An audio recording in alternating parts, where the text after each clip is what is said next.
Сайн байцгаана уу хүмүүс үзэгчдээ. Монголын мэдээ сувг цагийн хүрд мэдээллийн хөтөлбөр эхэлж байна. Эхлээд мэдээний товчийг танилцуулъя. Эрдэнэс 5 тулгаа компанид хувьцаа эзэмшигч иргэд ногдлол ашиг олгох боломжтой эсэх асуудлаар улсын хурлын өргөдлийн байнгын орон нугурлаар хөндлөө. Эх он дэлхийн зах зээл дээр нүүрс нүүн савлгаатай байхыг Эрдэс баялагын салбарынхан анхааруулж байна. 3-аас 14 насны 4 хүүхдийн амиа урсан таксины жолоочуулан иргэнийг цагийн хүрд хөтөлбөрт онцолж байна. Өнөөдөр олон улсын хүний эрхийн өдөр. Украиний хямралыг зогсоох асуудлаар эх 3 дугаар сард Нормандын уулзалт болно. Эдгээр болон бусад мэдээ сурвалжлагыг дэлгэрэнгүй танилцуулъя. Эрдэнэс 5 тулгаа компани хувьцаа эзэмшигч иргэдэд 2019 оны ногдлол ашгийг хуваарлах үүрэг чиглэлийг улсын хурлын өргөдлийн байнгын орноос засгийн газарт өгөхөр болоод байна. Мөн компани 2018 оны ногдлол ашигтай холбогдох асуудал байнгын орон хуралдаанаар яригдлаа.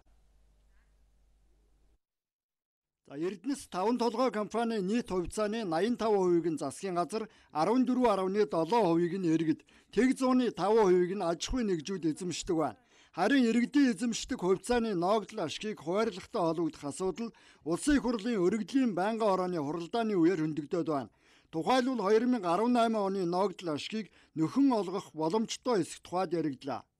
14.5% буюу 2.5 сая иргэнд өгөх хувьцааг яагаад өгөхгүй байгаа юм бэ? 85% бол хамаагүй одоо хөрөнгө оруулалтанд гэж засгийн газар шийдвэр гаргасан байж болно. Өөх ажлыг зохион байгуулах хүрээнд судалгаа явуулсан. За судалгаа явуулахад өнөөдөр 2 сая 511 мянган иргэдээс 710 мянган иргэн бүртгэл хамрагдаг байна. За энэ нэг том шалтгаан байна. За нөгөөх нь бол түрүү хэлсэн. Өнөөдөр хөрөнгө оруулалтын асуудалд бол илүү анхаараач гэдэг энэ шийдвэр бол ингэ явж байгаа. Иргэддээ 27 мянган төгрөгөө тараах одоо өгөх тийм хэмжээний мөнгө үлдсэн юм уу үлдээгүй юм уу? 20 онд бол та нар бол ерөөсө 5 толгой бол бүх өр зээлнээс салсан учраас өшөө нэмэгдэж ногдлол ашиг тараах дээр хүрнэ. Тухайн компани төлөөлөө өдөртөх зөвлөл ногдлол ашиг хуваарлах эсэх талаар шийдвэр гаргадаг. Шийдвэр нь бол яг төрөний хүрээнд гарсан байгаа. Энэ шийдвэрийн хүрээнд бол төрч ногдлол ашиг аваагүй, иргэд ч аваагүй. Хөрөнгө оруулалтанд энэ орсон цэвэр ашиг хийсэн. Тэгэхээр төмөр зам руугаа энэ мөнгө хийцэн гэсэн үг.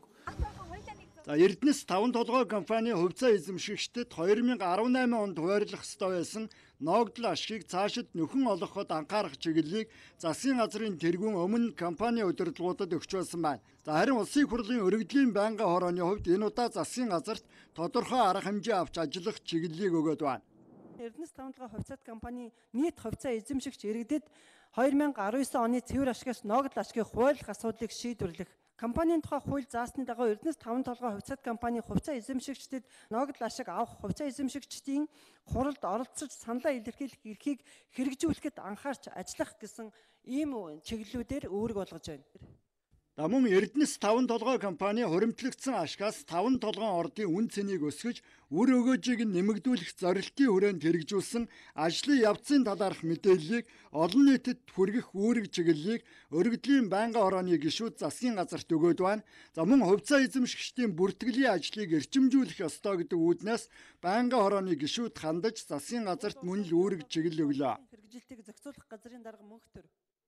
Улсын хурлын төсвийн байнгын орооны гишүүд 2020 оны улсын төсвөд хэсэгчлэн тавьсан ерөнхийлөгчийн хоргийн зарим заалтыг хүлээн зөвшөөрөх боломжгүй гэсэн байр суурьтай байна. Харин нийгэм даатгалын шимтгэлийн орлого зарлагтай холбогдох ерөнхийлөгчийн хоргийг хүлээн авах нь зөвөө гэж байнгын орооны гишүүд үзэж байна. Улсын их хурл 2020 оны улсын төсвийг батлан гаргахдаа алдагдлын хэмжээ хэд өсгсөн, бас хэрэгжих боломжгүй хийсвэр орлогыг төлөвлөсөн, он дамжин баригдах зарим барилга байгууламжийн хөрөнгө оруулалтыг тусгасан буруу шийдвэр болсон гэж Монгол улсын ерөнхийлөгч үзэж холбогдох заалтуудад нь хориг тавиад байгаа юм. 386 барилга гаргах хэмжээнд болохгүй гэж үзсэн. Дараачийн их хурлын 2020 оны сүүлийн хагас, 2021 оны бүтэн төсөв, 2022 оны бүтэн төсвийг энэ их хурл зарцуулчаад явах гэж байгаа нөрөө буруу байна гэж үзсэн. Улсын их хурл 2020 онд нийгмийн даатгалын шимтгэлийн 2% нэмэгдлээр 170 тэрбум гаруй төгрөгийн орлогыг улсын төсөв төвлөрүүлэхээр тусгасан. Иргэдэд ачаал үүсэх алдаатай бодлого засах ёстой гэсэн байр сууриас төрийн тэргүүн хандж байна. Тухайн асуудлаар ерөнхийлөгчийн тавьсан хоргийг хүлээн авах нь зөв гэж улсын их хурлын төсвийн байнгын орооны гишүүд үзэж байна. Харин тухайн асуудлаар сангийн сайд Хүрэлбаатар тайлбар өглөө.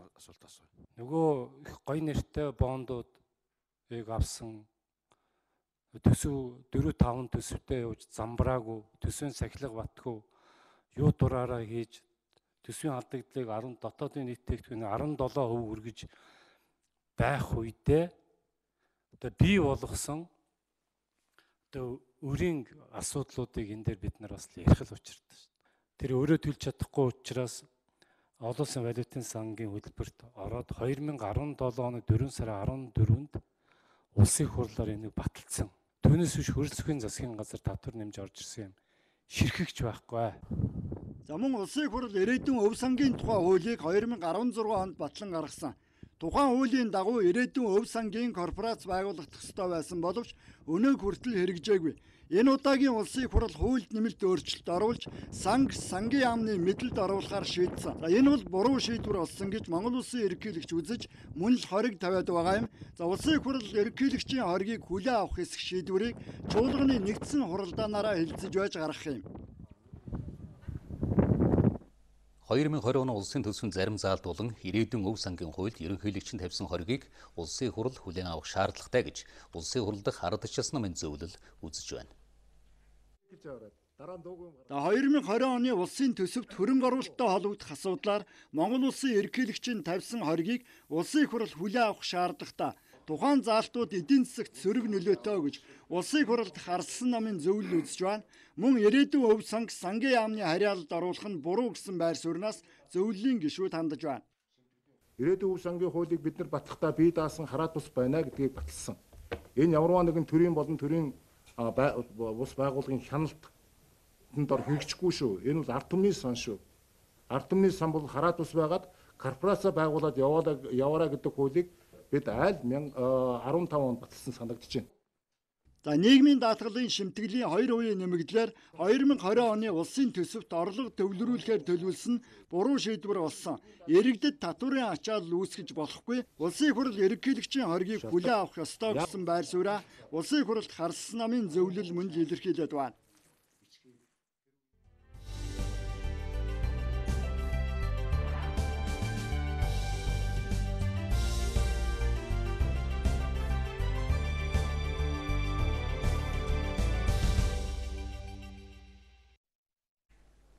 Өнөөдөр олон улсын хүний эрхийн өдөр тохиож байна. Энэ өдрийг дэлхийн нийтэд эрхийн хэтлээ нэгдэцгээ урьяандар тэмдэглэж байгаа юм.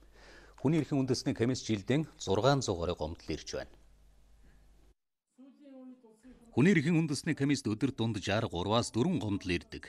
Дийлэнх нь эрүү шүүлтэй сангид байх талаар цагдан хоригдож байгаа хүмүүсээс гомдол ирж байна. Мөн хөдөлмөрлөх хэрэгтэй холбоотой гомдол нэмэгдэж байгааг албаныхан тайлбарлалаа. Ямар ч байсан хүний эрхийн үндэсний комиссийн тавьж байгаа шаардлагын дагуу арга хэмжээ авдаг. Зарим тохиолдолд одоо тэнгиж байгаа ажлаасаа халагдсан тохиолдлууд бид туслаа шүүхэд их хэмжлээ гаргаад шүүхээс одоо шийдвэр гаргуулад одоо ажилдаа эргүүлэн томилогдох тэр ажилгүй байсан хугацааныхаа цалин хөлсийг авч байгаа. Харамсалтай шүүхийн шийдвэрийг зарим газар биелүүлэхгүй удаадаг. Нэгдсэн үндэсний байгууллага 1948 онд Парис одноо хүний эрхийн түгээмэл тунхаглалыг баталж 1950 оноос энэ өдрийг албан ёсоор тэмдэглэж эхэлсэн юм. Манай улс 1989 оноос эхлэн энэ өдрийг тэмдэглэж ирсэн. Хүний эрхийг хангах 3 баталгаа бий. Үүнд улс төр, хууль зүйн, эдийн засгийн баталгаа ордог байна. Мэдээллийн хэрэгчлээний асуудал, үзэл бодол илэрхийлэх, хөлмөрлөх эрх, хүүхдийн эрхийн асуудлуудаар бол хүний эрхийн үндэсний комисс өөрөө тодорхой ажлуудыг явуулдаг. Үүнд бол мэдээж гомдлын дагуу хууль зүйн зөвлөгөө өгөөд талуудыг эвлэрүүлэх ойлголцод хүргэх арга хэмжээ хийгдэнэ. Хоёрт нь бол одоо хяналт шалгалт хийгээд одоо мэдээж асуудал ужирсан илүү хүн дэлгүүртэй байна гэвэл тухайн асуудлыг шийдвэрлэх эрх бүхий байгууллагад нь хүний эрхийн үндэсний комиссийн гишүүний зөвлөмж шаардлага гэсэн арга одоо албан ёсны баримтчиг дүгнэлт хөргүүлээд тухайн одоо хүний эрхийн зөрчлийг тасан зогсоох эрхийг нь сэргээдүүлэх арга хэмжээг авдаг. 2001 оноос хойш хүний эрхийн үндэсний комисс Монгол улсад хүний эрхийн нөхцөл байдлын талаар улсын хурлд 18 удаа илтгэл хургуулсан. Үүний 15 удаагийн илтгэлд эрүү шүүлтийн асуудлыг хөндөсөн байна. Эрүүгийн хэрэг хянан шийдвэрлэх ажиллагааны явцад шүүгч, прокурор, мөрдөгч, эрх хүхийн албан тушаалтны хууль зөрчилсөн ажиллагааны улмаас хохирсон 27 хүнийг төлөөлөн 450 сая төгрөгийн нөхөн олгоор олгуулсан байна. За хүний эрхийн энэ өдөр хүний эрхийн форумыг 5 дахь жилдээ зохион байгууллаа. Энэ форумыг жил бүр хүний эрхийн хамгаалах төрийн байгууллага буюу хүний эрхийн үндэсний комисс, хүний эрхийн олон улсын байгууллага буюу Amnesty International болон бусад хүний эрхийг хамгаалагч төрийн бус байгууллагуудтай хамтран зохион байгуулдаг юм а. Эдгээр төрийн бус байгууллагууд Монголд өнөөдөр хөгжлийн бэрхшээлтэй иргэдэд тулгамдаг асуудал, хотөлбөлтөөс үүдэн орон гэргөө 7-оос 8 жил амьдарч байгаа иргэд уул уурхайн сөрөг нөлөөнөөс үүдэж унтны ус хүлдсэн малчидгээр эрхэн зөрчигдөж хохирсон тохиолдол бүрийг орхиж болохгүй гэдгийг санууллаа. Энэхүү сануулгыг жүжигшилсэн хэлбэрээр формоор асуудлыг дэвшүүлсэн. За мөн эдгээр байгууллагууд хамтраад нэгдсэн үндэсний байгууллагын хүний эрхийн зөвлөлд тайлангаа хүргүүлжээ.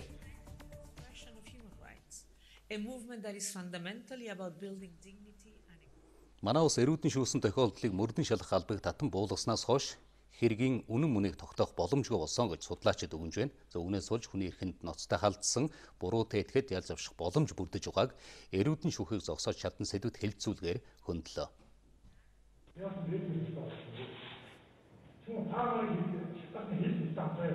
Олон нийтэд ил болсон хамгийн сүүлийн баримтал зоригийн хэрэгт буруутгагдсан шалгагдж байгаа чимгээс содном даржаа нарыг эрүүдэн шүүсэн бичлэгээ. Яг үүнтэй ижил гэмт хэрэгт сэжиглэгдэн саатуулагдж байгаа хүнийг эрүүдэн шүүж зүй бус харьцан хэргийг нуун дарагдуулсан гэсэн 54 гомдол хүний эрхийн үндэсний комисс иржээ. Энэ төрлийн зөрчил илэрхгүй байгаа шалтгаан нь улсын ерөнхий прокурорын дэргэдэх мөрдөн байцаах тусгай албыг татан буулгасантай холбоотой гэж мэргэжлийн байгууллага дүгнэж байна. Өнгөрсөн 2 жилийн байдлаар бол шүүхээр эрүүл шултуулалт гэмт хэрэгээр яшигдүүлсэн ямар ч нэг ч хэрэг тохиолдол одоогоор байхгүй байна. Хууль ялдын байгууллагын ажилтнуудын үйлдэлсэн гэмт хэргийг мөрдөн шалгах, бие даасан энэ үр дүнтэй ажиллах механизм байгуулаа гэдэг асуудлыг удаа дараа бол тавьж байгаа. Цагаатад гарсны дараа ч гэсэн тэр насан туршдаа сэтгэл санааны юм хүнд байдалтай юм нөхцөл үүснэ гэсэн хизээч мартагдахгүй юм.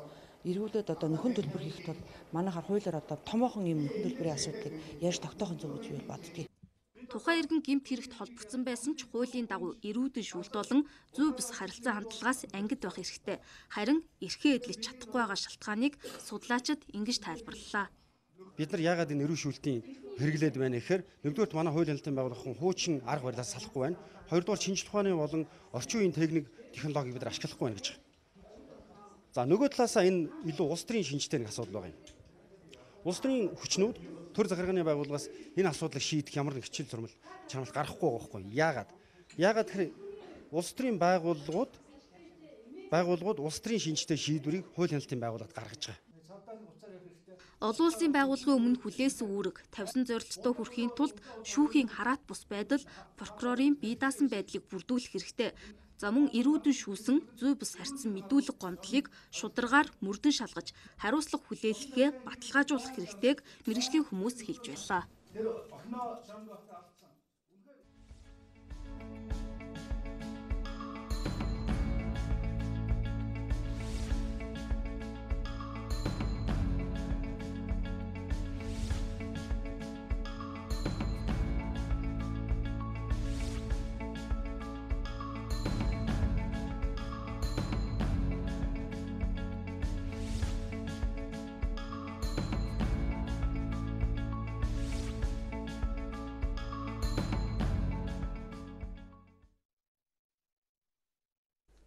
Ардчлал хүний эрхийн өдрөг тохиолдуулан төр нийгмийн нэр зөтгөлтөн бүгд наримт Монголоор дулсан сайд нарын зөвлөлийн дарга Жамбын Батмөх хагасны өшөөнд цэцгөргөж хүндэтгэл үзүүллээ.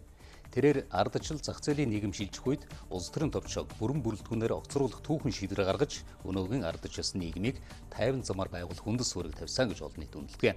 Энэ ч утгаараа ардчлалын үйл хэрэгт үнэлж баршгүй хувь нэмэр оруулсан хэмээн жилбэр түүний өшөөнд хүндэтгэл үзүүлдэг уламжлалтай.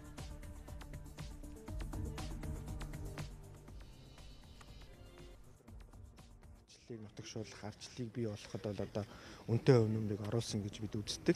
Тийм ч утгаараа энэ 12 сарын 10-ны өдөр бол бид Батмөх хагасныхаа өшөөнд цэцгөргөж хүндэтгэл үзүүлдэг. Мөн гэр бүл дайрын байгууллагын өнөөдрөөс 87 настай буураа ирсэн байна. Бид энэ үнтэйгээ бас байнгын холбоотой байж сар шинийн баяр болон Батмөх хагасны төрсөн өдөр савар болдог 3 сард.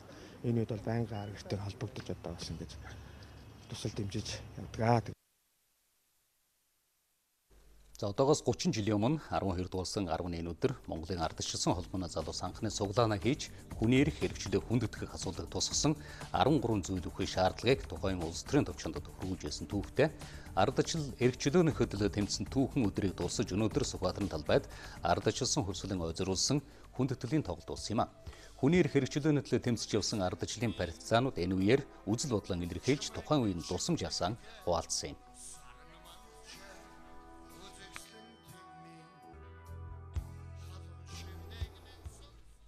Монгол улс ерөнхийлөгчийн зарилгаар зарим салбарын төрийн дээд одоо медаль олгоод байна. Зарим төлөөллийн шагналыг өнөөдөр улсын хурлын гишүүн ардч ясны дарга эрдэнэ гардууллаа.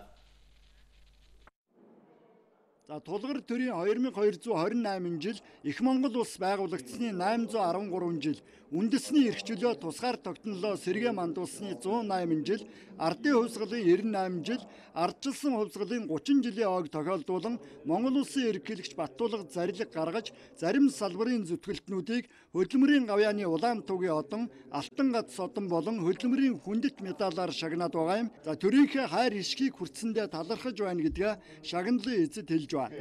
Намайг урамшуулж яадаг гол хүмүүсүүд мэдээж уншигчид, дэмжигчид маань байгаа шүү дээ. Тэгээд бүгдээрэнд нь баярлалаа, талархлаа, баярын мэнд хүргье. 18 жилийн турш бид нар байгууллагын менежмент, за төрийн албан хаагч, төрийн захиргааны болон төрийн үйлчлэгээний албан хаагчдын ёс зүйн чиглэлээр одоо 200-аад байгууллагатай хамтран ажилласан.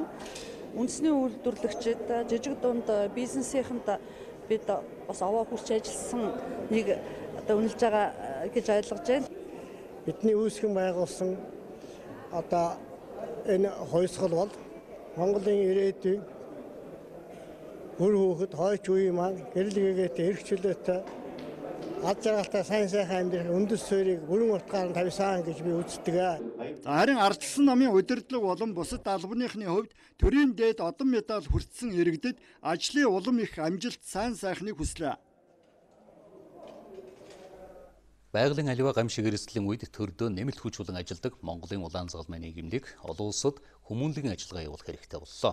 Ийхүү Монголын улаан загалмай нийгэмлэг дэлхийн 200-аад орноос дөрөвдөг нь харин Аз намханд мөснөгөөс анхудаа үндэсний нийгэмлэгийн хүчин чадлыг үнэлэх, баталгаажуулах ОКАК хүнлэгэнд оролцож олон улсын гэрчлэгийг Женев хотноо гардан авлаа. Байгууллагын хүчин чадлын гэрчлэгээтэй болсноор олон улсаас шууд санхүүжилт авах эрх нэгдэнэ.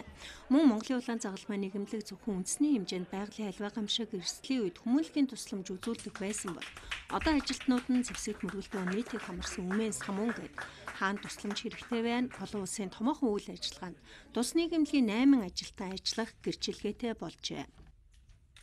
Бид байгууллагын хүчин чадлын баталгаажуулсан энэ гэрчлэгийг хүлээж авснаар цаашид бидний үйл ажиллагааны хүрээ өргөжин бидэнтэй хамтран ажилладаг гадаад хотоодын түншлэгчд маань илүү нэмэгдэх болно.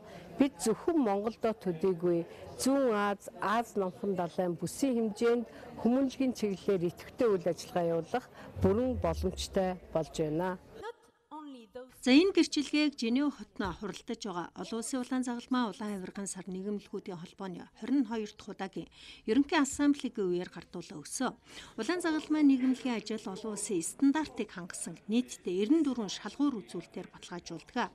Үүнд санхүүгийн ил тод байдал, хэмнэлт, хөрөнгө босгох чадвар, оновчтой удирдлага, ажилтнуудын ур чадвар, салбар хоорондын чадах, сайн дурын идэвхтэй, дэмжигчдийн хүч хэрхэг баг, тусламж жинхэнэ эзэндээ очдог эсэх богино хугацаанд шийдвэр гаргах, ажлын дотоод уялдаа холбоо, төр засгийн газартайгаа хэр сайн хамтарч ажиллаж асуудлыг шийддэг гэд 80-аас дээш оноо авсан нийгэмлэгт энэхүү гэрчлэгийг олгодог.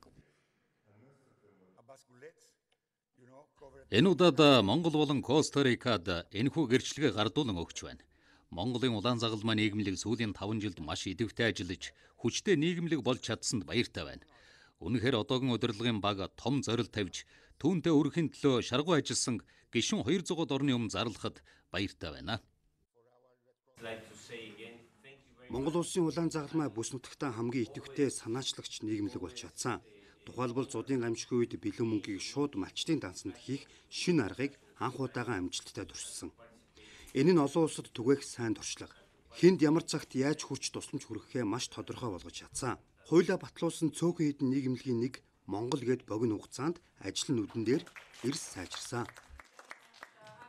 За өнөөдөр Аз номхон талаан бүс нутаг дэлхийн хүн амын ихэнх нь амьдарч байна. Энэ утгаараа байгалийн гамшиг, шашин хоорондын бас зэвсэгт мөргөлдөөнөөс дайцсан дөрвөсөд хүүхэд эмэгтэйчүүдийн эрх гээд хүмүүнлэгийн тусламж хамгийн хэрэгтэй бүс нутгаа.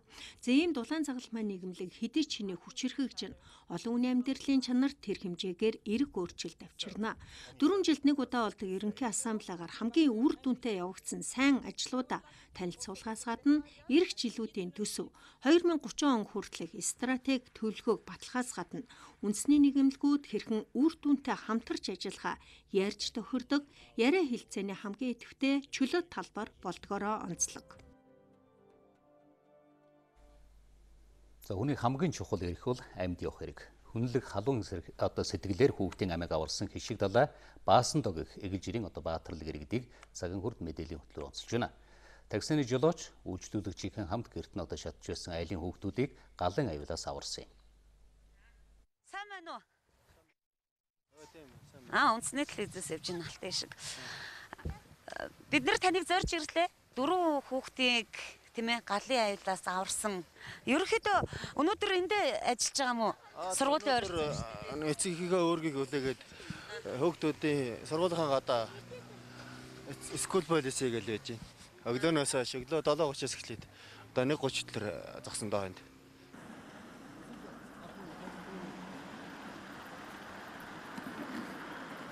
Тэгээ 11 сарын 5-ны шөнө өглөө үүрээр хайластад нэг хүн аваад буулгаж явсан баггүй юу. Тэгээд яг үйлчлүүлэгчийн буулгаж явцад гадаа хүүхдүүд олон хүүхдүүд амиа ураарай гэдээ орилоод тэгээд буугаад арсаж яг энэ уртлын хашаанд Монгол өрийн тооноор гал дүрлцэж ирсэн. Нэг гэрлүүн харахад хойноос шатчихсан. Тэгээд таксиныхаа жолоочтой хоёулаа гүүж ороод таксины жолооч баруун тал дээрээс нэг хүүхэд хөнжил тулдаал гараад ирсэн. Би зүүн талынх нь орлоо ороод нэг хүүхэд хулдаж авч гарч ирээл яалтчгүй гэр нь ураад орсон. Би анх орохдоо галын унтраачигээд орсон байхгүй. Тэгсэн чинь ямар ч унтраах боломжгүй болоод хоймроос тоон ор төр дүрлзээ асцсан байсан. Тэгэл нэг 2 хүүхдийн хонжилд ороогоо гарсан. Нөхөр маань би мууйсан тэр үед тэгээд бичвэр хэмжээ нөхгүй явж исэн. Тэгэл нэг танихгүй дуудлага ирсэн. Уцаа хараад авсан чинь гэрчин шатчихсан гал гарч ийн гээл тэгсэн. Тэгэл уйлал нөгөө такси таа буцаа гэрлүүгөө явсан. Тэгэл тэр аварсан залуудаа маш их баярлалаа л гэж хэлээ да өстой. Хүний амийг галаас аварна гэдэг тийм ир зоригтой тийм явдлыг бол хүн болгон гарахгүй байх гэж бодож байна. Хүний төлөө амиа золиод орох хүн бол хэр аргийн л хаврах гэж бодож байна. Түдэл маш их баярлалаа гэж хэлээ хоёр дүүдээ хоёуланд. Би чинь 5 охинтой. Тэгээд одоо тэр олон айлын бас олон хүүхдийг аварсандаа бас их баяртай байгаа. Тэг хүн ер нь хүүхэд гэдэг чинь их айл гэрээд жаргал шүү дээ. Тийм болохоор тэгээд ер нь яг тухайн үед бол тэгээд би таарцсан л да. Бас өөр хүмүүс тэгж яг явж таарсан бол бас надтай адилхан тэг айлыг аврах л байсан л та байх.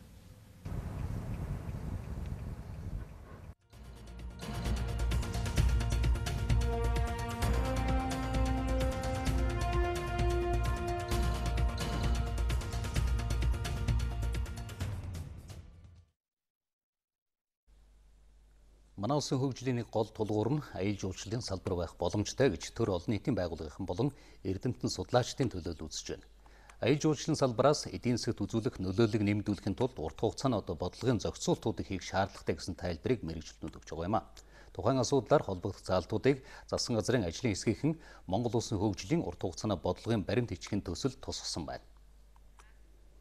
Мэргэжлийн байгууллагын мэдээлэлээс үзвэл одоогоор аял жуулчлалын салбар дотоодын нийт бүтээгдэхүүний 3.8%-ийг бүрдүүлж байна. Цаашид тогтвортой аял жуулчлалыг хөгжүүлэх нөөц боломжийг нь бүрэн ашиглах, шинжлэх ухааны үндэслэлтэйгээр бодлогын зохицуултуудыг хийх шаардлагатай гэдгийг мэргэжлийн холбооныхан болон эрдэмтэд судлаачид тайлбарлаж байна. Ер нь бол аял жуулчлал гэдэг бол нэгдүгээрт бол нутгийн иргэдийн орлогыг нэмэгдүүлэх гол хүчин зүйл үзүүлэлт байх ёстой. Өөрөөр хэлбэл бид нэр эдийн засгийн талаас харах юм бол иргэн нь орлоготой, иргэн нь өөрөө одоо баян чинээлэг байх тусмал улс орны эдийн засгийн хөгжлийн тухай ярих асуудал шүү дээ. Тэгэхээр яг энэ тал руугаа бол хандах ёстой юм болов. Төрөөс бид юу хүсэж байгаа вэхээр ерөөсөө нэгдүгээрт энэ дид бүтцийн төр хангаад өгчөө. Хоёрдугаар үндэсний эрх ашиг стандартыг нь тавиад өгчөө. Гуравт ямар чиглэл рүү цаашдаа энэ бусаг явахын тэрлүүн хувийн хвшил чиглүүлсэн бизнесийн үйл ажиллагааг явуулаа л гэж.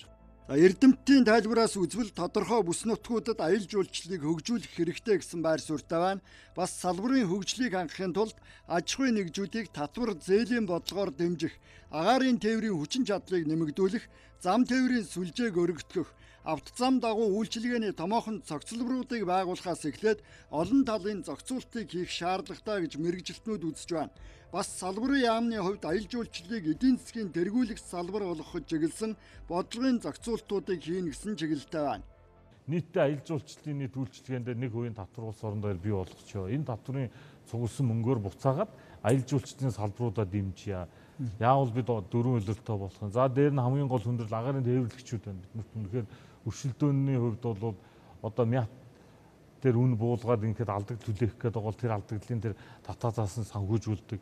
Тэгээд ор хоногоо дүүргээд ингээд олон талын одоо оролцоо багч гэсэн биедэнд чухал байна.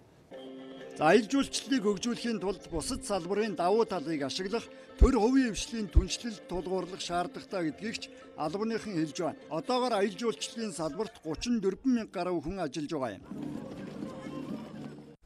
Уул уурхай эрс соёлын салбарын эдийн засгийн үр хөгжиж өссөн үзүүлэлтэж эх хонд хэд хэдэн сорилт хүлээж байгаа салбарын төлөөлөл хэлж байна. Оны эхний 9 сарын байдлаар улсын төсөвт 360 гаруй тэрэм төгрөг оруулсан өнгөрсөн мөн үетэй харьцуулахад 23% өссөн үзүүлэлт юм а. Цаашид эрс соёлын салбарын эдийн засгийн үр хөгжийг 2 дахин нэмэх боломж бий гэдгийг судлаачид хэлж байна. Статистик үзүүлэлтээс авч үзвэл нүүрс 280.9 тэрбум төгрөг, зэс 87.4 тэрбум төгрөг, төмөр 5.4 тэрбум төгрөг, жонш 11.8 тэрбум төгрөг, бусад эрдэс 1.7 тэрбум төгрөгийн орлогыг улсын төсөвт төвлөрүүлсэн байна. Харин ашигт малтмалын татвар хураамж тэр дундаа алт 21.1 тэрбум төгрөгөөр, цайр 4.5 тэрбум төгрөгөөр буурчээ. Судлаачид эх хонд дэлхийн зах зээл дээр нүүрсний үн савлгаатай байхыг сануулж байгаа. Энэ байдал манай улсын хувьд томоохон сорилт дагуулна. Нүүрсээ баяжуулж ашиглах дээр нь нүүрсээр одоо нүүрс химийн үйлдвэр бид нар бол нүүрсээ зөвхөн одоо шатаах тухай яриад байна шүү дээ. Энийг одоо нүүрс химийн үйлдвэр байгуулалт нүүрсээ гүн боловсруулах асуудлыг бас давхар ярих хэрэгтэй гэж одоо бид мэргэжлийн холбоотой зүгээс үзэж байгаа. Аж үйлдвэрлэлийн чухал түүхийд экспортын гол бүтээгдэхүүн болох жоншны салбарт сүүлийн жилүүдэд өсөлт гараагүй гэдгийг салбарын төлөөлөл хэлж байна. Олборлолт үйлдвэрлэлийн шатанд цаашлаад экспортод жоншны эзлэх хувь багасж байгаа юм. Манай улс эрдэсийн нөөцөөр дэлхийд 4-т ордог. Үүнийг эдийн засгийн эргэлтэнд оруулж нэмэн өртөг шингэсэн бүтээгдэхүүн бий болгох боломжтой ч дэмжлэг тааруу байна. Харин жонш хөтөлбөрийг 5 жилийн хугацаанд хэрэгжүүлж чадвал манай улс энэ хугацаанд тэрбум Америк долларын орлого төвлөрүүлэх боломжтой гэж тооцоолжээ. Өнөөдөр бол түүхийгээр нь олборлож байгаа. За үн ханш өндөр байгаагаар одоо боловсруулахгүй бид нар Монгол улсад нэмэр хүртэг шингэхгүй өнөөдөр бүтээгдэхүүн гаргаж. Энийг одоо нэгдсэн жонш хөтөлбөрөөрөө бид нар баталуулж ээж. За энэ хуучин Монгол Оростой нэгдлийн ажиллаж ирсэн ордууд за бас энэ шийдэж чадахгүй галцээтэй хөдрийн асуудлыг бид нар бас шийдэх ийм жонш хөтөлбөр боловсруулсан байна. Өнөөдрийн байдлаар 700 хорд илэрснээс 150-аас 160-д нь ямар нэгэн байдлаар хайгуулын ажил хийжээ. Жоншны салбарт байгалийн нөөцөөс гадна хүний нөөцийн хомсдол тулгарсан байна. Гэхдээ жоншны салбаар бүр тэг зогсолт хийгээгүй гэж салбарын төлөөлөл үзэж байгаамаа. Олон асуудлууд манаас салбарт бусад салбаруудын адил бидний өмнө бол тулгараад байна л. Тэгэхээр энэ дээр мэргэжлийн хүмүүсийн, мэргэжлийн холбоотын одоо зөв хандлага, чиг хандлага бол маш чухал байна. Өнгөрсөн хугацаанд уул уурхай эрдэс соёлын салбарт хууль эрх зүйн орчин шин шатанд хүрсэн. Хамгийн гол нь эдийн засгийн үр хөгжийг нэмэгдүүлэх чиглэлд анхаарах шаардлага байгаа нь өнөөдрийн эрдэс соёлын мэргэжлийн холбоодын анх дугаар зөвлөгөөний үеэр голлон хөндөж байсан юм а.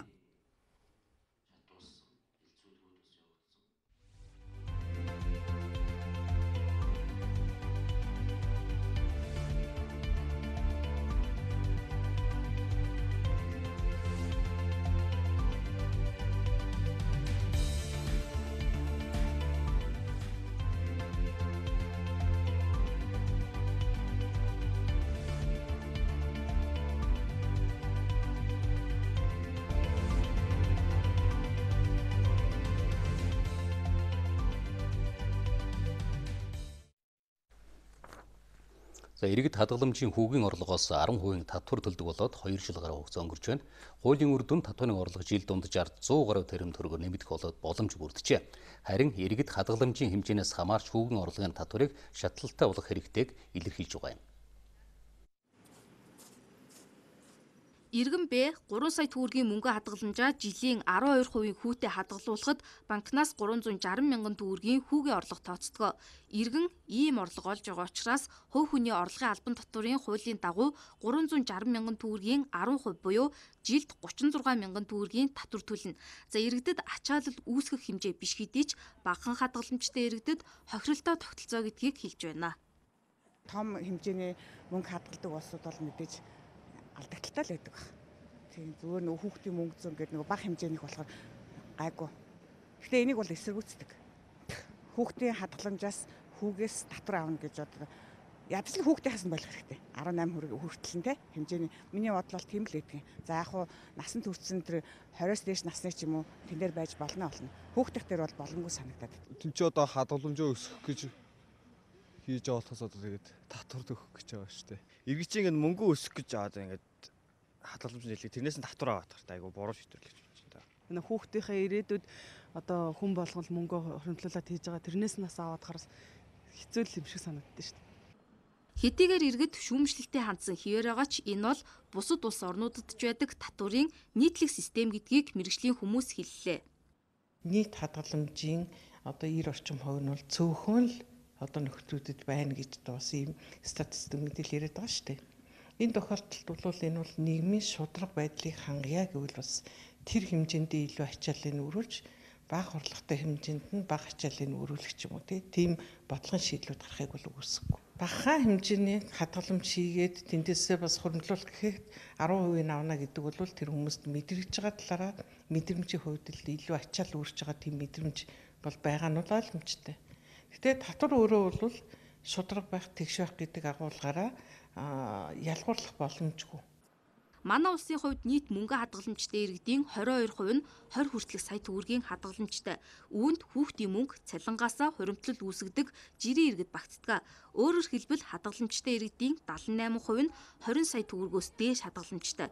Ийм онцлог байгаа учраас хадгаламжийн хүүгийн орлогыг шатлалтаа тогтоох хэрэгцээ байгаа талаар судлаач ярьлаа. Хадгаламжийн орлогын дийлэнх нь цөөнхөд хамаарчдаг. Тэр утгаараа тэр цөөнхөд бол харин одоо арай өндөр хуваар тогтоох байсан ч юм уу тийм зөвхөн хэдийгээр шууд бус орлого нөгөө шууд орлогод нь ногдуулдаг гэдэг утгаараа 1% одоо тэгш хувь 1% байх нь зөв боловч онлын хувьд тийм ээ.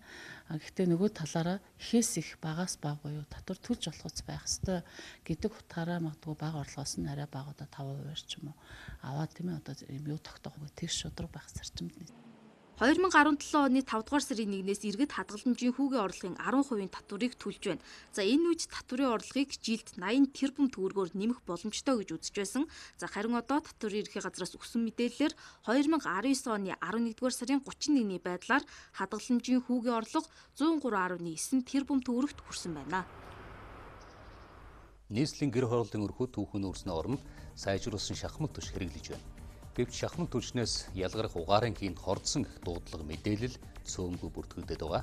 Тиймээс засгийн газараас гэр хорооллын айл өрхүүдэд угаарын хийн мэдрэх төхөөрөмж үн төлбөрийг олгох шийдвэрийг 10 дугаар сард гаргасан. Нийслэлийн удирдлагууд бүгд найрамд хятад ард улсын үйлдвэртэй шууд гэрээ байгуулж үн чанарын хувьд олон улсын стандартад нийцсэн угаарын хийн мэдрэгч үйлдвэрлүүлэхээр болсон байна. Угаарын хийн мэдрэх төхөөрөмжийн үйлдвэрлэл эхэлсэн нийлүүлсэн тохиолдолд шууд айл өрхүүдэд тараахаар төлөвлөжээ.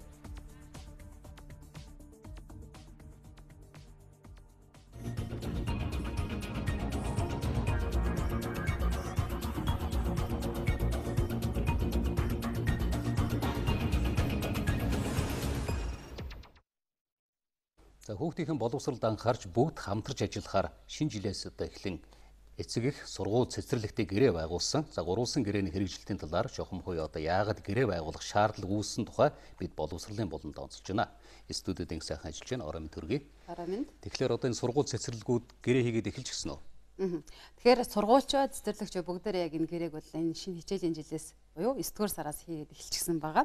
За сургууль цэцэрлэгийн хувьд ялгаатай нь бага насны хүүхдүүдэд аюулгүй байдал талаас энэ гэрээ маш чухал учраас яг шаардлага үүсгэн гэж тодорхойлж байгаа юм. За ялангуяа бага ангийнханд энэ бол зайлшгүй шаардлагатай гэдгийг бол багш нар хэлж байна. За хүүхдийн аюулгүй байдлыг хангах талаас яг гол шалгуур үзүүлэлт нь одоо гэрээний шалгуур үзүүлэлт бол шаардлага бол ийм байсан гэдгийг бол багш нар хэлж байна. Учир юу вэ гэвэл багш нар ээж аваадад найздаг.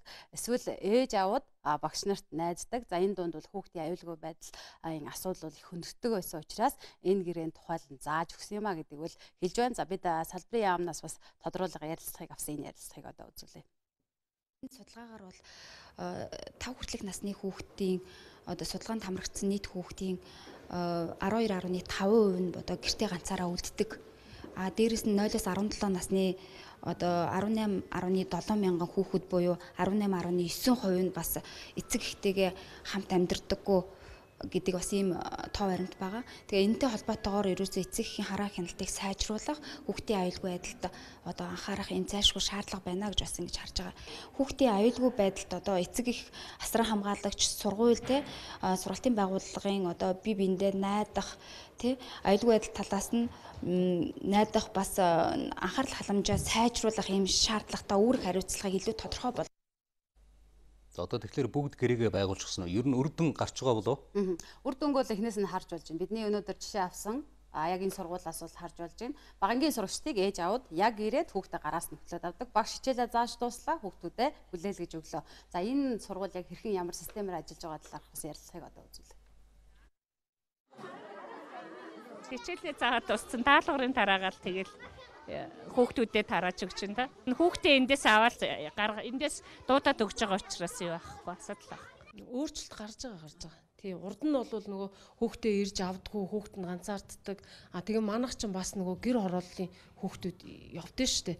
Гэр хорооллын хүүхдүүд чинь нөгөө автобуснаас буугаад гэр нь хол тэгээ нөгөө харанхуй гудамжуудаар явна гэл асуудал биш дээ.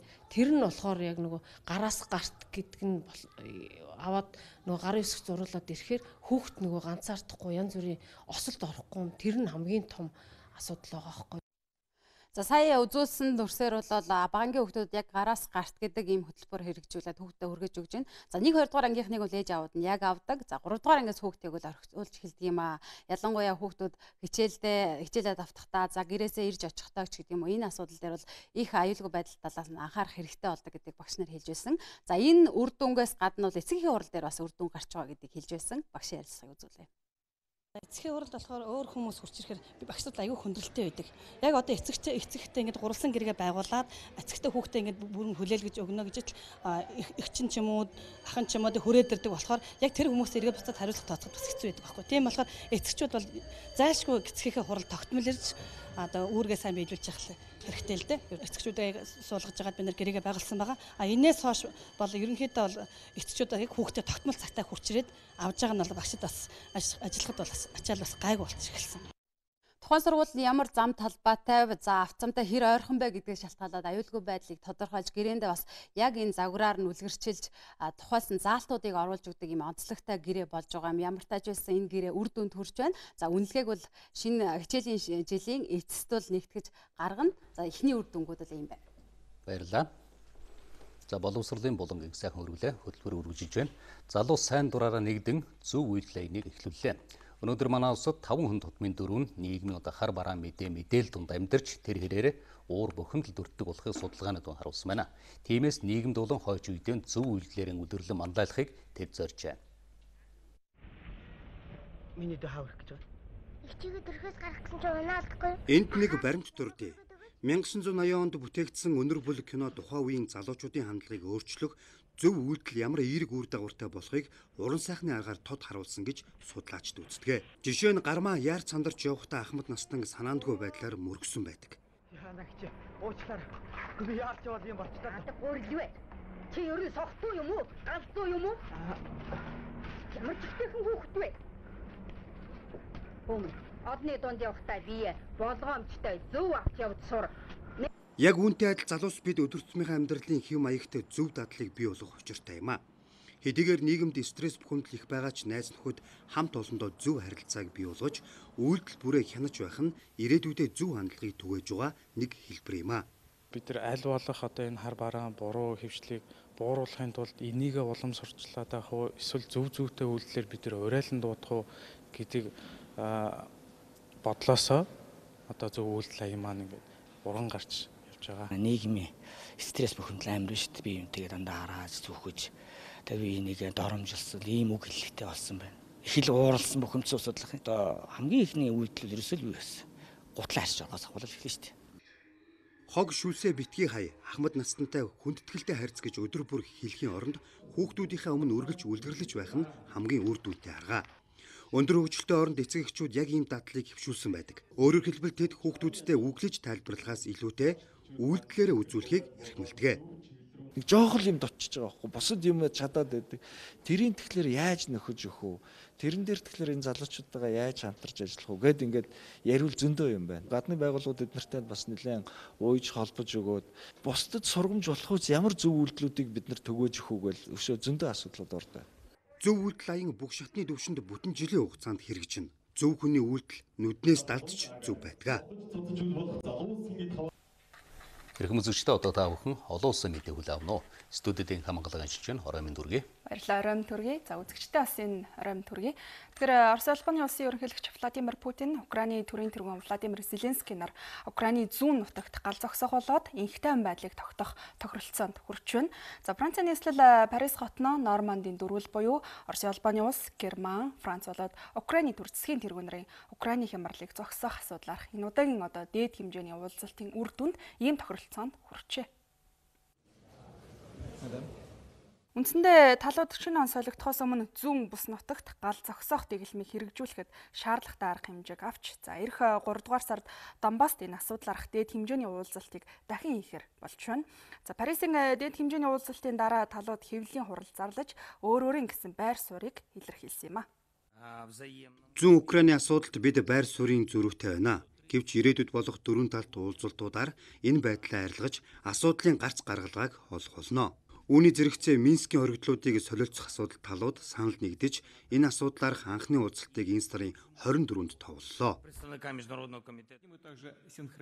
Хэлийн асуудалд бид өөр байр суурьтай байгаа нь үнэ.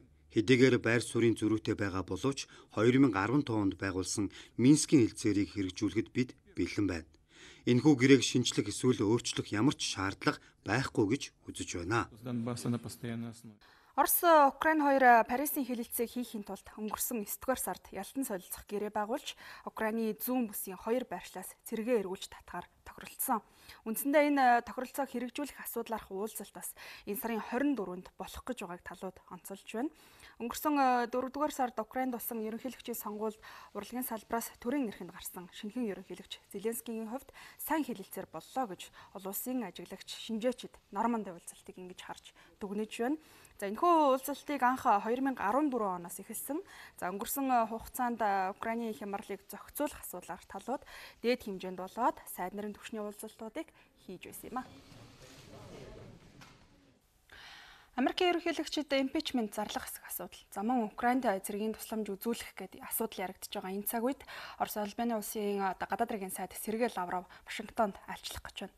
За Америкийн төрийн нарийн бичгийн дарга Майк Помпеог авирлахаар Оросын гадаад хэргийн сайд Сергей Лавров бас эдгээр өдрүүдэд Вашингтон хотод айлчлах гэж байгаа нь олон улсад хамгийн гол анхаарал татаж байна. За түүний айлчлалын хүрээнд мөн Америкийн ерөнхийлөгч Дональд Трамп Оросын гадаад хэргийн сайд Сергей Лавровыг цагаан ордонд өнөөдөр хүлээн авч уулзах хэвлэлүүд мэдээлж байна. Трамп Лавров нарын уулзалт орон нутгийн цагаар өглөөний 10 цагт эхэлнэ. За уулзалтаа хэлэлцээний гол сэдэв бол хоёр талын харилцаанд тулгараад байгаа сорилт бэрхшээлийг хэлэлцгээс гадна олон улсын хүрээний өргөн сэдвүүдийг хөндлөнө гэж Америкийн эвлэлд мэдээлжээ. Америкийн ерөнхийлөгчийн сонгуульд Москва хөндлөнгөөс оролцсон гэх мэт олон асуудлаас үүдээд Оросын улбаны улс болоод Америкийн харилцаа таагүй уур амьсгал дунд байна. За гэхдээ Лавровын энэ удаагийн айлчлал нь хоёр орны харилцаанд нааштай уур амьсгалыг оруулахад бас түлхэц өгөх болов уу гэж бас ажиглагч шинжээчдийн зүгээс харж байна. За Лавровын хувьд хамгийн сүүлд 2017 оны 5 дугаар сард Вашингтонд айлчилж, за энэ үеэр Америктай Сирийн хямралыг зохицуулахад аль болох боломжит талаас нь хамтрая гэдэг дээр талууд санал нэгдсэн юм а. Жил улсын нисэх хүчний онгоц даваа гарагт нийслэл Сантьяго хотоос Антарктидыг чиглэн нисэх замдаа сургаггүй алга болсон тухай өнөөдөр тус улсын эрх баригчид аль бие усаар мэдэгдэж байна.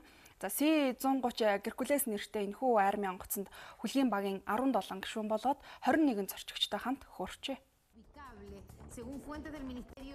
Энэхүү цэргийн онгоц орон нутгийн цагаар 16 цаг 55 минутанд хөөрч удалгүй ойролцох Пунта Аренас хотод бас төр зогсолт хийн цааш хөдөлсөн гэж албаны их сурвалжийн мэдээлэлд дурдсан байна. За ингээд орон нутгийн цагаар оройн 18 цагийн үед онгоц холбоо тасарч дуулмаар радараас алга болжээ. Одоогоор онгоц осолцсон эсхийг тогтоогоогүй. За Чилийн агарын зэвсэг түвшний зүгээс сураггүй алга болоод байгаа онгоцыг одоо радараас алга болсон чиглэлд нь одоо хайх, зорчигчдыг аврах, эрен хаах ажиллагааг эхлүүлээд байгаа тухайс мөн мэдээлж байна. Антарктид дахь Чилийн хүчний баазад буух ёстой байсан энэхүү онгоц нь логистикийн одоо дэмжлэг үзүүлэх, за мөн энэхүү одоо баазыг шатхуунаар хангаж байгаа хөвөгч газрын тос дамжуулах хоолойг засварлах зэрэг одоо ажил үүргийг гүйцэтгэх одоо ийм даалгавартай явж байсан байна. За эдгээр ажлыг хийж гүйцэтгэхээр хүлгийн багийн гишүүдээс гадна зэвсэг түвшнийхэн инженерүүд болоод Mongolian их сургуулийг Эрдэмтэд бас хамт одоо нисж явсан тухай хөвлөлүүд мэдээлж байна. За Чили улсын хувьд бол өмнөд туйлд 1.2 сая км квадрат газар нутгийг эзэмшиж энэ нутаг дэвсгэрт одоо тус улсын 9 бааз идэвхтэй үйл ажиллагаагаа явуулдаг юм байна. Осолцсон C-130 Геркулес онгоцны тухайд бол Америк нэгдсэн улсад үйлдвэрлэгдсэн 4 хөтөлбөртэй 1956 оноос хойш үйлчлэгэнд эхний загваруудыг нэвтрүүлж эхэлсэн. Агаараас дайралт хийх, эрен хайх, аврах, шинжлэх ухааны судалгааны ажил болоод тэнгисийн эргүүл, галт төмөр зэрэг ажил үүрэгт өргөнөөр энэхүү онгоцыг ашигладаг юм байна. За мөн энэ төрлийн онгоц нь сүүлийн 60 жилийн хугацаанд тогтвортой тасралтгүй үйлдвэрлэгдсэн хамгийн удаан хугацаанд нислэг үлдэж байгаа цэргийн зориултын онгоцны нэг гэдгээрээ онцлогтой юм байна.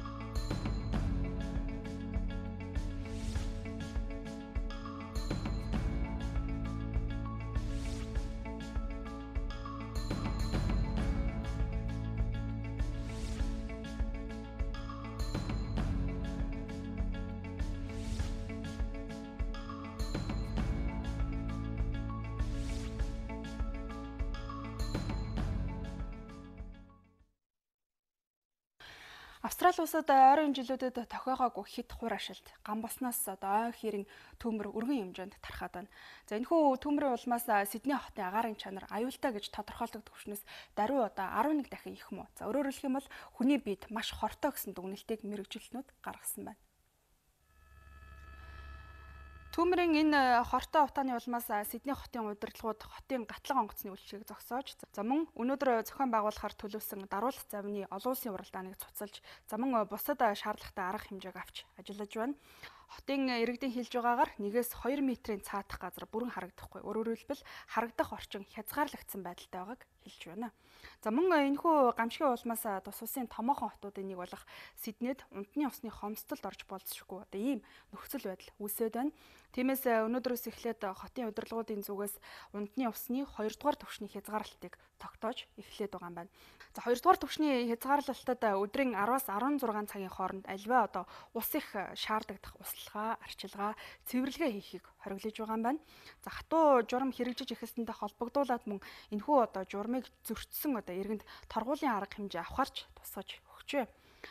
За хэрвээ 2 жилийн хугацаанд зуны улиралд ган хуурай шилтад ийм маягаар хിവэр байвал тус хотын усны нөөцийн далан 2022 он гэхэд хоосрох төлөвтэй байгааг Австралийн гол хэвлэлүүд мэдээлж байна. За энэ нөөц далангийн дүүргэлт 30% хүрч буурвал дараагийн шатлалын арга хэмжээ авахар төлөвлөж байна гэж бас Сидней хэвлэлд мэдээлжээ. За одоо Австрали даяар асаж байгаа ой хэрийн төмрийг унтраахад 1600 орчим гал сүнөгч ажиллаж байна. За нийтдээ 8 сая хүн амьдардаг газар нутаг төмрийн гамшигт өртсөн гэсэн дүгнэлтийг гаргажээ. Тэгвэл бид өнөөдөр олон улсын хүрээнд хамгийн гол анхаарал татсан мэдээллүүдээс танилцууллаа. Баярлалаа. Үргэлжлүүлэн та бүхэн спортын мэдээлэл авна. Студид баян ажиллаж байна. Орой мэнд хүргэе. За баярлалаа орой мэнд хүргэе. Эхлээд их орон дөрөнж байгаа спортын тэмцээн уралдааны мэдээлэлс хүргэе. Нийслэлийн Баянгол дүүргийн 70 дугаар тусгай сургуульд Паралимпийн танхим өнөөдөр нээлттэй хэлээ. За энэхүү танхим нь Монгол улсын хэмжээнд үйл ажиллагаа явуулж байгаа анхны Паралимпийн танхим юм а. Нийслэлийн Баянгол дүүргийн 70 дугаар тусгай сургууль нь Монголын пара почигийн төв сургууль юм а. Энэхүү сургуулийг түшиглэж пара почигийн тамирчдыг бэлтгэж тэмцээн уралдаанд оролцдог билээ. Пара спортын төрлүүдийг сурталчлах, почигийн спортыг түгээн дэлгэрүүлэх зорилгоор тус сургуульд Паралимпийн танхим нээж өнөөдрөөс үйл ажиллагаагаа эхлүүллээ. Монгол улсын хэмжээнд 700 гаруй спорт танхимууд үйл ажиллагаагаа явуулж, спортын төрлүүдийг хүүхэд залуустаа сурталчилдаг бол энэхүү танхим нь Паралимпийн анхны танхим гэдгээрээ онцлогтой юм а.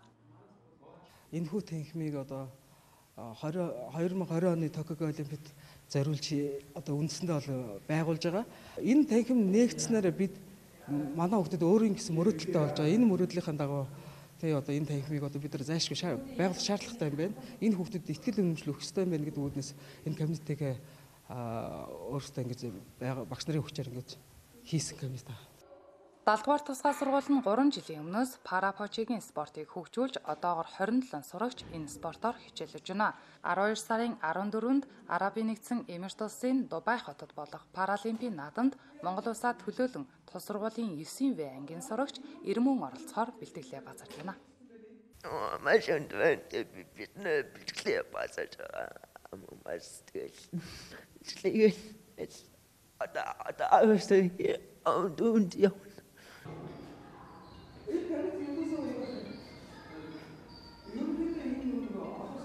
Монголын оюутны спортын холбоо байгуулагдсны 30 жилийн энэ онд тохиож байна. Энэ хугацаанд оюутан тамирчдыг биеийн тамир спортоор хичээллэх боломж бололцоог дэмжиж, хөгжүүлэх үйлсэд үнэтэй хөв нэмрээ оруулсан зарим хүмүүсийг өнөөдөр шагнаж урамшуулжээ.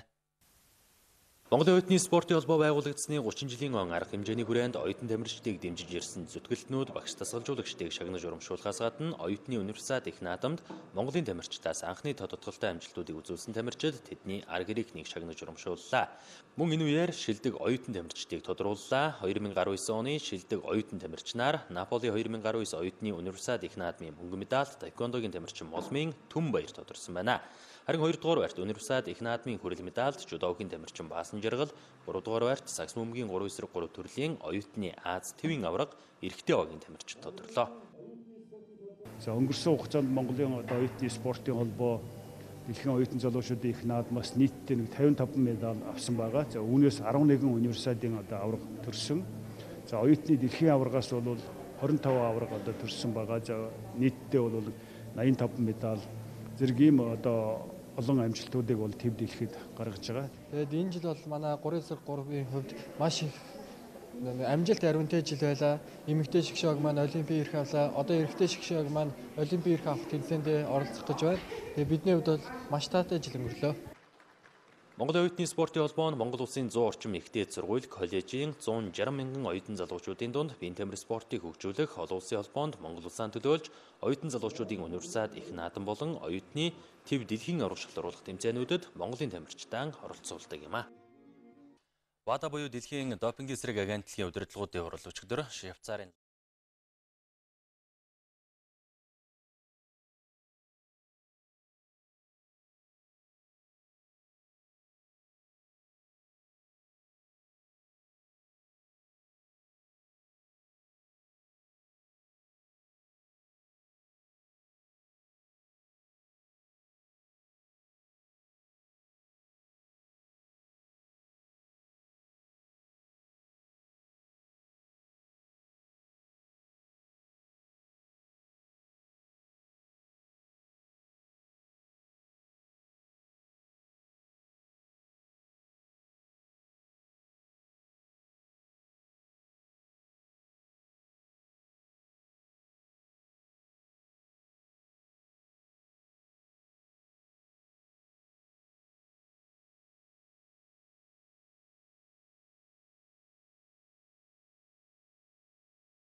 Сүргэлээ. За бусад уралдаан тэмцээн үйл явдлын мэдээллийг 21 цагаас МНБ спорт зүгээр хүлээн авч үзэх боломжтой. Эрхэм үзэгчдээ одоо та бүхэн цаг агаар мэдээ хүлээн авна уу? Үлгэн шөндөө 17 хэм хүйтэн өдөртөө 6 хэм хүйтэн байна. Улаан гом шөндөө 22 хэм өдөртөө 15 хэм хүйтэн. Ховд шөндөө 20 хэм хүйтэн өдөртөө 9 хэм хүйтэн байна. Алтай шөндөө 18 хэм хүйтэн өдөртөө 3 хэм хүйтэн. Уляастай шөндөө 23 хэм өдөртөө 10 хэм хүйтэн байна. Тосон цэнгэл шөндөө 31 хэм өдөртөө 18 хэм хүйтэн. Баян хонгор шөндөө 17 хэм хүйтэн өдөртөө 2 хэм хүйтэн байна. Мөрөн шөндөө 16 хэм хүйтэн өдөртөө 4 хэм хүйтэн байна. Хатгал шөндөө 19 хэм хүйтэн өдөртөө 7 хэм хүйтэн. Цэцэрлэг шөндөө 14 хэм хүйтэн өдөртөө 1 хэм хүйтэн байна. Хар хорин шөндөө 16 хэм хүйтэн өдөртөө 2 хэм хүйтэн. Арваа хэр шөндөө 13 хэм хүйтэн өдөртөө 1 хэм хүйтэн байна. Булган шөндөө 19 хэм өдөртөө 5 хэм хүйтэн. Дархан хот шөндөө 21 хэм өдөртөө 9 хэм хүйтэн байна. Эрдэнэт шөндөө 15 хэм өдөртөө 4 хэм хүйтэн. Шоор шөндөө 22 хэм өдөртөө 8 хэм хүйтэн байна. Сүбатэр шөндөө 20 хэм өдөртөө 10 хэм хүйтэн. Зүүн хараа шөндөө 20 хэм хүйтэн өдөртөө 11 хэм хүйтэн байна. Зүүн мод шөндөө 22 хэм өдөртөө 10 хэм хүйтэн. Багнуур шөндөө 28 хэм хүйтэн өдөртөө 12 хэм хүйтэн байна. Чингис хот шөндөө 27 хэм өдөртөө 11 хэм хүйтэн. Баруун урд шөндөө 22 хэм өдөртөө 12 хэм хүйтэн байна. Шоолсон шөндөө 19 хэм өдөртөө 11 хэм хүйтэн. Мандлгов шөндөө 18 хэм хүйтэн өдөртөө 3 хэм хүйтэн байна. Далан задгад шөндөө 16 хэм хүйтэн өдөртөө 1 хэм. Хамбогд шөндөө 12 хэм хүйтэн өдөртөө 1 хэм байна. Сайн шонд шөндөө 18 хэм хүйтэн өдөртөө 5 хэм хүйтэн байна. Замууд шөндөө 18 хэм хүйтэн өдөртөө 6 хэм хүйтэн байна. Улаанбаатар хот шөндөө 22 хэм хүйтэн өдөртөө 9 хэм хүйтэн байна.